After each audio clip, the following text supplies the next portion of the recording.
Vous êtes prêts pour un petit get ready with me pour aller au resto travailler? Comme vous pouvez le voir là, mon énergie c'est en mode je n'ai rien foutu de la journée. Je suis fatiguée, j'ai envie de rester allongée là sur mon canapé. Pardon, c'est parti, je me lève et je commence à me préparer. Bon, déjà je vais commencer par aller aux toilettes.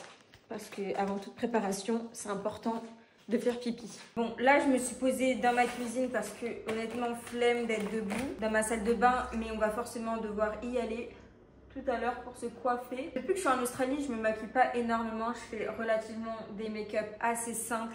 L'idée c'est juste de ne pas avoir l'air fatiguée. Si vous avez regardé ma dernière vidéo, vous savez que j'ai trouvé un travail il y a à peu près 3 semaines dans la restauration, dans un resto chinois. Et honnêtement, ça se passe super bien, dans le sens où j'aime beaucoup ce travail. J'aime beaucoup l'équipe. En reneuse, on est toutes des filles. Et à chaque fois, que des Françaises. Il y a une Japonaise aussi, avec qui je m'entends très bien. Et c'est vrai que je vous ai pas raconté comment j'ai trouvé ce travail. J'ai trouvé ce travail en allant déposer tout simplement mes CV en main propre. Donc en fait, je m'étais donné 2 heures pour déposer mes CV dans toute la ville. J'avais 10 CV avec moi, j'en avais déposé ce jour-là 8. Et dans les 8 CV que j'ai déposés, il n'y a eu qu'un seul restaurant qui m'a répondu. J'ai eu de la chance parce qu'en fait, ce resto venait d'ouvrir donc la veille. Et en gros, ils recherchaient un nouveau staff pour l'ouverture du resto, mais aussi parce que il y avait quelques personnes qui partaient. J'ai fait un essai et ensuite j'ai commencé à travailler directement. Très souvent, il y a des essais en Australie avant de commencer chaque job. Ce que j'ai entendu dire, c'est que les essais ne dépassent pas 2 heures. Du coup, si votre employeur vous dit que vous avez un essai à faire et que ça dépasse 2 heures, c'est que c'est illégal. J'ai eu beaucoup de chance de trouver staff parce que on est encore en basse saison, il n'y a pas énormément de visiteurs dans la ville, il n'y a pas énormément de clients. Ce qui fait que énormément de backpackers actuellement recherchent un travail mais ne trouvent pas. Même si voilà, c'est pas le travail non plus de l'année, le resto reste ouvert seulement en fin de journée. Je travaille pas plus de 3 heures par jour à chaque fois que j'y travaille. En fait, comme c'est court, j'ai l'impression que c'est un jeu un peu. Je me prends vraiment pas la tête. Si vous déposez en main propre votre CV, je vous recommande de toujours demander le manager parce que y a des personnes qui du coup sont employées, qui vont prendre votre CV et qui par la suite vont déchirer votre CV et le déposer à la poubelle. Parce qu'on ne tombe pas toujours sur des bonnes personnes. Il y a des personnes qui ne veulent pas que vous preniez leur place, donc logiquement, ils ne vont pas passer votre CV au manager. Ça peut paraître un peu plus stressant, mais je vous jure que c'est beaucoup mieux de s'adresser à un manager parce que vous pouvez lui dire que vous avez de l'expérience, que vous avez déjà travailler dans ce type de resto. En fait, c'est plus facile de vous vendre. Vous pouvez carrément faire un mini entretien. La plupart des tafs aussi se trouvent grâce au bouche à la plupart des tafs aussi se trouvent grâce au bouche à oreille. J'arrive plus à parler là. La plupart des jobs se trouvent également grâce au bouche à oreille. Ça se dit même, cette expression elle se dit, je parle même plus français. Sinon, vous pouvez également postuler en ligne. Personnellement, j'ai jamais eu une réponse favorable grâce à une candidature en ligne. Enfin, limite, j'ai l'impression que ça fonctionne pas. Ok, on se retrouve maintenant dans ma salle de bain. Je me suis changée, je vous montrerai tout à l'heure comment je me suis habillée. Mais l'idée, c'est de s'habiller tout en noir. Je vous montrerai après, mais là, du coup, on passe directement à la coiffure. On doit juste avoir les cheveux attachés. Alors, je me rends compte que j'ai oublié mon boucleur, donc je vais le chercher après. En gros, ce que je vais faire, c'est une sorte de chignon à ce niveau-là, comme ça. Et je viendrai boucler ces 2 mèches tout à l'heure. Donc aussi, autre conseil pour trouver du travail. Alors c'est un peu bizarre comme conseil, mais en gros, j'ai testé un truc avant d'avoir trouvé ce taf en restauration. Avant de rentrer dans un restaurant pour déposer votre CV, je vous conseille d'être dans l'énergie de « ils ont besoin de moi ». Je vais déposer mon CV parce que je sais au fond que ces personnes-là veulent que je travaille dans le resto. En fait, il faut être dans une dynamique où vous savez que ces personnes recherchent des gens et qui recherchent des gens comme vous. Donc en fait, c'est vraiment dans l'énergie. Parce qu'en soi, ça, vous ne pouvez pas en être sûr, mais vous devez faire comme si. Et je pense que ça se joue aussi dans votre confiance en vous. Parce que du coup, si vous êtes dans cette dynamique-là, indirectement, vous allez déposer votre CV avec certitude, même si vous avez menti sur votre CV. D'ailleurs, malheureusement, c'est ce que je recommande de faire. Si vous n'avez pas beaucoup d'expérience comme moi, dans les domaines spécifiques où vous recherchez du travail, vous mentez. Vous mentez tout simplement. Vous dites que vous avez eu de l'expérience dans la restauration, que vous avez eu de l'expérience dans le housekeeping, peu importe. En fait, l'objectif, c'est surtout de montrer à l'employeur que vous avez quelques notions Donc vous n'êtes pas obligé d'abuser, de dire que vous y avez travaillé 3 ans. Vous pouvez dire que vous y avez même travaillé 1 mois ou quelques semaines. En fait, l'objectif, c'est de montrer que vous n'êtes pas à côté de la plaque, que vous n'allez pas vous retrouver comme ça, sans savoir quoi faire, avec aucune notion. En fait, voilà, le but, c'est juste de montrer que vous avez des notions. Je vais être honnête avec vous, j'ai jamais fait de restauration et j'ai menti dans mon CV. Désolée, j'ai dû mentir parce que tous les managers que je connais qui embauchent en restauration demandent un minimum d'expérience. À chaque fois, la question quand je dépose mon CV, c'est est-ce que vous avez de l'expérience? Évidemment, tout s'apprend.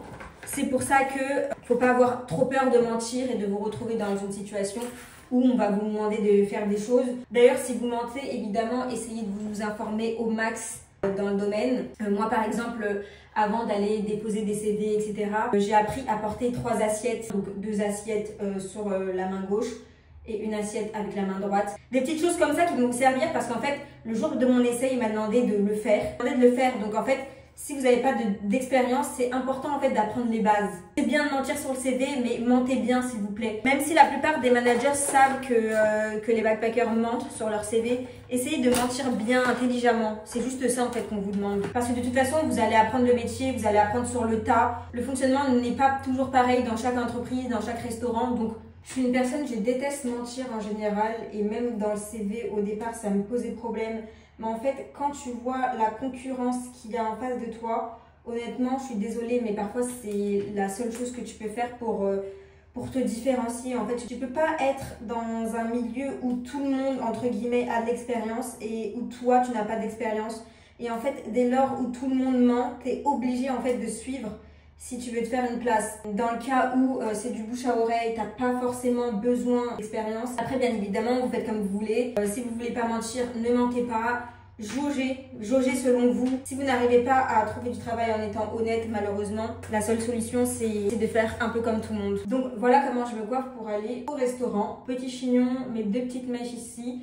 Et là, j'ai bien plaqué sur les côtés. Voilà. Donc comme il y a un petit miroir là, j'en profite pour vous montrer comment je me suis habillée. Donc débardeur simple. Je vais juste rajouter une petite chemise noire et pantalon simple comme ça. Regardez le collier que j'ai mis. Il n'est pas trop beau. Je le trouve juste magnifique. Et voilà.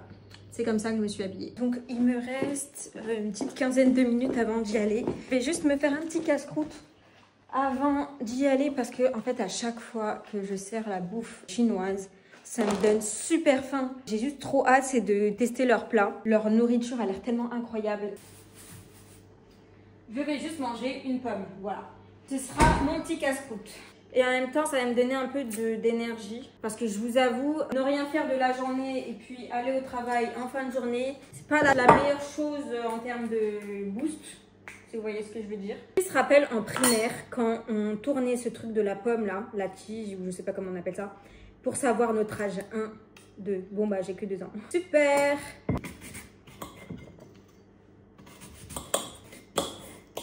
Par contre, depuis que je vis seule ici dans cet appart, j'ai l'impression que je mange plus faim. J'ai l'impression que j'ai plus faim. Et je sais pas en fait si c'est lié au fait que je sois seule d'un coup, parce que j'avais l'habitude d'être très entourée en temps normal. Et que du coup, bah, je cherche un peu de présence à travers la nourriture. Ou si c'est parce que je suis tellement heureuse d'être dans un appartement que je mange beaucoup par joie, entre guillemets. Parce que moi, je suis une personne qui mange par joie. En gros, quand je suis triste ou quoi, je mange pas. Je peux passer une journée sans manger. Par contre, quand je suis heureuse... En fait, si vous me voyez beaucoup manger, c'est que je suis heureuse. Voilà. J'étais juste en train de manger mes pommes, tranquille. Et là, je vois un rat qui passe. Comme si de rien n'était. Je suis choquée, là. Plus là, de ce canapé à l'autre, comme ça. Quoi là? C'est la première fois que je vois un rat ici par contre. J'espère qu'il rentrera jamais. Hein. Donc c'est parti, je prends la route pour aller au travail. Alors faut savoir que là, je travaille de 18 h à 21 h, ce qui me fait 3 h. Sachant que je travaille seulement 2 jours dans la semaine, parfois 3. Mais encore une fois, comme il n'y a pas assez de clients, on ne peut pas trop s'étaler dans la semaine. Je suis à environ 15 minutes du travail, c'est pas mal. En Australie, on a tendance à beaucoup marcher, c'est pour ça que beaucoup ont des vélos. Moi, je suis pas trop chaude d'avoir un vélo parce que je ne sais jamais quand est-ce que je pars de l'endroit et j'ai pas envie de me casser la tête avec l'achat du vélo, la revente.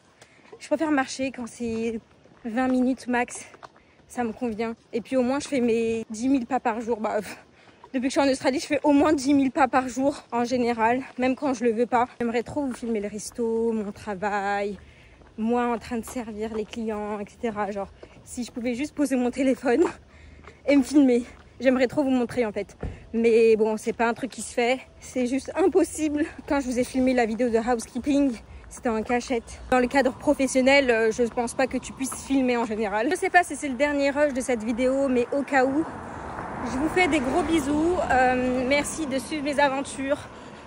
On se revoit dans une prochaine vidéo. Abonnez-vous et surtout n'hésitez pas à me poser vos questions si jamais vous avez besoin. J'espère que mes conseils de tout à l'heure vous ont aidé. Si vous n'êtes pas d'accord avec moi, n'hésitez pas à me le dire en commentaire. J'ai pas la science infuse, j'ai pas raison partout. Là, je vous explique juste mon expérience à chaque fois. C'est bien de prendre en compte les expériences des gens, mais c'est aussi bien de pas trop se caler vis-à-vis de ce que les gens vont dire, donc même si c'est moi qui vous le dis. Prenez du recul à chaque fois, tout le monde n'a pas raison, faites-vous votre propre expérience. Les expériences des gens sont toujours différentes de toute façon. J'espère que cette vidéo vous aura aidé, je vous fais des gros bisous. À la prochaine!